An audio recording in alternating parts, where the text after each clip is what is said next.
Did Roger Moore really dislike Van Damme? I think Roger Moore had a book where he talked about that. But do you know, like, from you working on the film, if it looked like Roger Moore had some kind of beef with Van Damme? Hey guys, this is volume 4 of the Q&A with Steven Lambert. He wrote the book From the Streets of Brooklyn to the Halls of Hollywood. I'm going to link it in the description below if you want to pick it up from Amazon. It's an amazing book, a lot of great stories. But in this Q&A, we're going to address whether Roger Moore really disliked Van Damme while they were shooting The Quest. Steven's also going to talk about a very extravagant scene that was cut from the final film due to budget and time constraints. We're also going to correct and clarify who he thinks would really win the competition if it were a real competition. Also asked him what he thinks happened to Seagal's career after Under Siege 1 and more. You won't want to miss it. If you want to help support the channel, please click that like button, subscribe to the channel, and let's get to it. Oh, well, I don't think you would know this. I don't think anybody would really know, but maybe you could provide an opinion. This guy, H, is asking, what happened to Steven Seagal's career after Under Siege 1? And again, it's kind of like, it's not just Seagal, man. It's like those guys in general, audiences, I didn't, but other audiences, just lost interest for whatever reason. I don't know if they grew out of them or... I will say this, though. The quality of the movies did go down. Joe Louis was the same way. Jim Kelly was the same way. Don Wilson was the same way. Much respect for him, very gifted, but they make mistakes. They hire their friends, their martial art friends, to help them run the thing. They don't have the money for it. Sometimes you'd be surprised if you make the effort to call somebody that knows what they're doing, that they'll kind of take a cut and pay, because they care. The key is to get somebody with knowledge. A lot of these guys, don't do that. A lot of these guys hire friends. And when I say friends, they're masters. They're black belts. Sure. But they're not movie people. No matter how many times, they've been in B or C movies.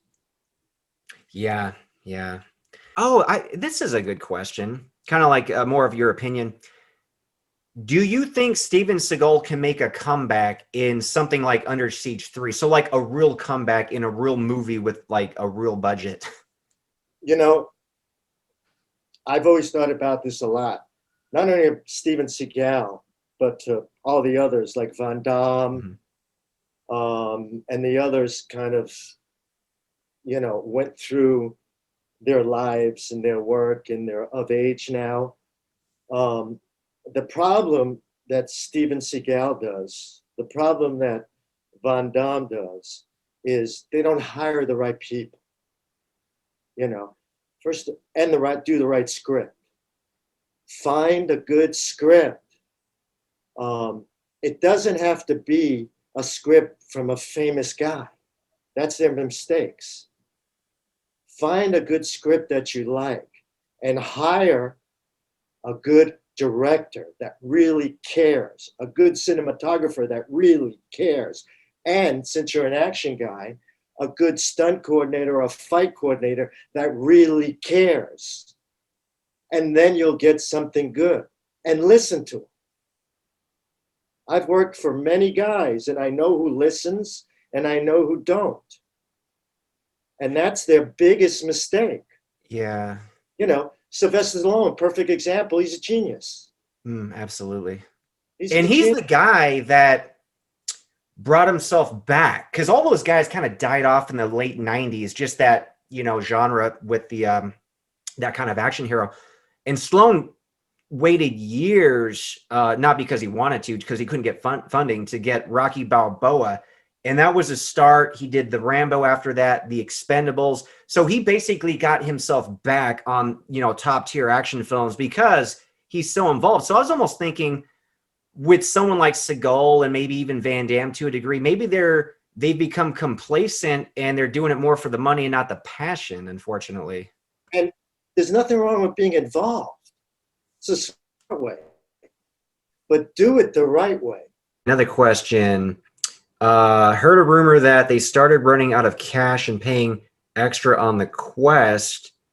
And I guess they couldn't pay extras on the Quest. So did they run? Do you know if they ran out of money while they were filming it? Well, I don't know about not paying extras on a quest, but I'll tell you one thing that really broke my heart. There Hmm. was another huge scene in that movie, a huge fight scene where all the guys were on horses. Oh, And it okay. was, you ever see the Magnificent Seven with Yul Brynner? You ever see the I'm Seven aware Samurais? of it, but Seven Samurais? You I'm saw the, aware of that. Yeah, I've you got to seen. see those movies. It's an old movie, Dachuichi film, Seven Samurais, Asian movie, and Yeah. Magnificent Seven. David, you got to see those movies. If you're a Uh, movie buff. they're on my watch Yul list. Brynner. Uh, two magnificent movies, two cold movies, two fantastic movies. Sure.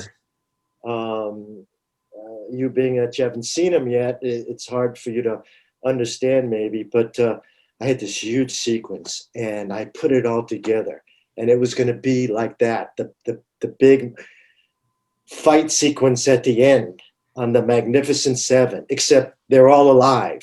Magnificent Seven, they are all five die, two Mm. live, at the end.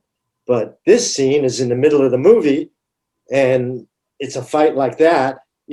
All seven, eight guys are, fighting 200 guys and they start the fight on horses. Huh. It's magnificent. It's beautiful. Wow. But Moishe, the producer, decided to take the money. Seems like And it'd be a really expensive, it was, difficult scene to shoot. but it was beautiful. Yeah, It was beautiful. that would have been incredible to have. Yeah. Here's the other part. Did Roger Moore really dislike Van Damme? I think Roger Moore had a book where he talked about that. But do you know, like, from you working on the film, if it looked like Roger Moore had some kind of beef with Van Damme? I never saw that. Hmm. Roger Moore was always a gentleman, a very easy talker, um, good humor. You know, um, if he was on the set, you wouldn't know he was on the set. Hmm. And I've seen them talk a few times, and Van Damme laughing, and very a lot of humor in the conversation. So I never saw that. I would find it hard to believe that he would argue with anybody because I always saw him whenever I was around him as a very light and easygoing guy. Interesting. So maybe he just kept it to himself. Yeah, maybe, Yeah, maybe. he's a good actor. So, Yes, yes. all right. So, all right. Zhang Yi Master 1987. Oh, wants me to ask you about Frank Dukes, which we talked about and learned something really interesting. And then his other question, so you mentioned that jujitsu guy from the Quest. Oh, Why you thought he was so tough? Because you said when I asked you like who would win, you're Stefano. like the jujitsu guy. Hmm? Stefano. That was his name. The guy, the long Jesus Christ hair, and beard. Stefanos? Stefano. No, Yeah. well, I thought like that's who I pegged to win the competition. He was the Greek guy, Greek. more the wrestler. So, because you said the jujitsu guy, blonde Jesus guy, wasn't even in the movie because he was too difficult. Yeah. Well, I meant he didn't fight Jean-Claude. He was originally, Oh, oh, he so yeah, like I said, sometimes things, I don't remember the movies. I don't remember what character. It's been so long because I don't pay attention to it anymore. okay, because he had You a know, few fights in there, lost against the he had Mongolian a few dude. fights, but I meant with Jean-Claude Van Damme. With Van Damme. Okay. Yes. Because And that's the guy I pegged to win based on him actually competing for real in Valtudo. Plus, he's a pretty big guy, pretty strong guy, but he's got the skills on top of that and the experience. now you asked me um, who would beat who. You Yeah, know, this guy would have beat them all. that's This kind of guy, what I was thinking. this guy Interesting. was a bad mother hubba. And I was so disappointed because when I worked out, when I went and had a meeting, one of my first meetings with Jean Claude and said, "You need to fight him. You need to fight this guy because if I put together, jujitsu floor stuff with you and him, it's going to be incredible." Yeah. Because this guy had so much energy and this guy looked so scary and this guy had so much fire the more I worked with him. I thought it was going to be magnificent. But what he didn't understand, he was one of those guys that said, "I'm not going to lose." and I'm not going to hit the ground. I'm not going to even hit the ground for you in this movie. So Jean-Claude decided not to put him in the fighting with him. Big mistake. It broke my heart. You know, it's interesting because he fought Van Damme in a lot of other movies. He fought him in Cyborg. He fought him in Maximum Risk. He fought him in Derailed, which is a horrible movie. I didn't know that. Yeah, no, he unfortunately passed away a few years ago. And there's an article about, you know, the guy that fought Van Damme, I think in like 5 movies. It's almost funny in a way that of like the actual movie that is a competition of fighters is the one movie of all the Van Damme movies he's in that he doesn't even fight Van Damme. I always found that kind of ironic. You gotta understand, like I said in the book, and I briefly explained to you last time, that all these guys were promised. Yeah, no, they were all promised to fight Van Damme. And for some reason, he was one of the guys who were pissed off big time. And I couldn't get him to lighten up. And he was one of the guys, he was the main guy that said, I'm going to have a meeting with Jean-Claude, and I'm going to call him somebody who doesn't tell the truth. You know, I mean, these guys, all of them, they were all misled. So to come on, and I don't understand how they couldn't figure that not all of them could fight each other. And I had to fight him. Yeah. And I had many a days. And like I said, it was one of the most difficult shows, you know, mental wise, I've ever experienced, day in and day out. Sure. You know, and, you know, I was a psychiatrist in many ways. And these guys were serious. And Abdel, you know, the lead bad guy, was a big help. A wonderful guy and a wonderful talent. Wonderful talent. I mean, never need a double for that guy.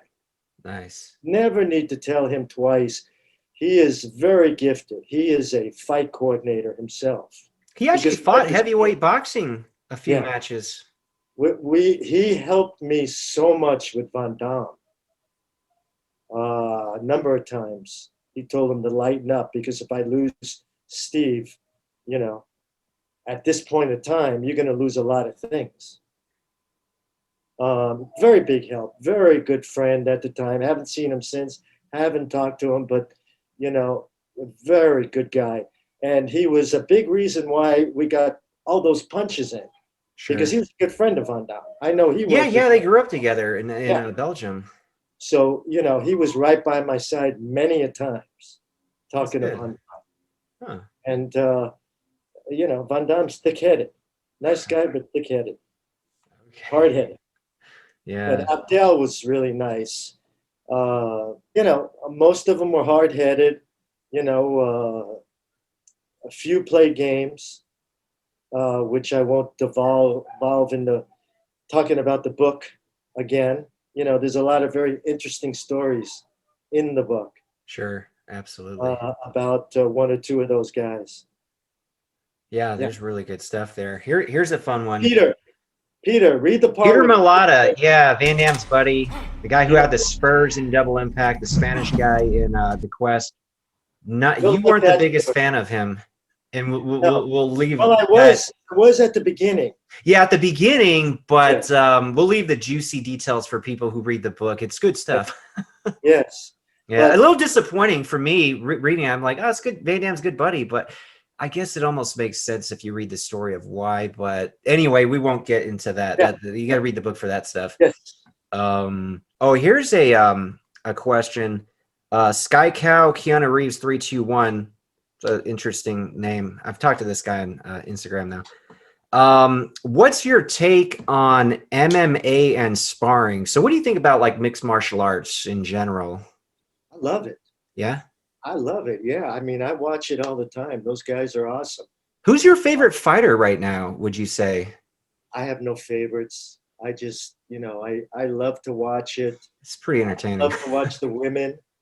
You know, it's always great. In fact, I like watching the women more because it's always great to see women tear their heads off. Well, see, the thing is, like, women almost seem more vicious and brutal. And I think there's part of it that they almost have to prove themselves more, Yes. especially because it wasn't until Ronda Rousey got involved that Dana White even allowed women in the UFC. So it's almost like they got to prove they're supposed to be there. Boy, do they prove it. you Yes. know? Yes. Yes. But I like them all. I mean, they all bring different styles, different ways, different personalities, and it's like watching a movie, and you don't know what's going to happen. It's such flair, and the great thing about it, it's nothing like wrestling. God bless wrestling.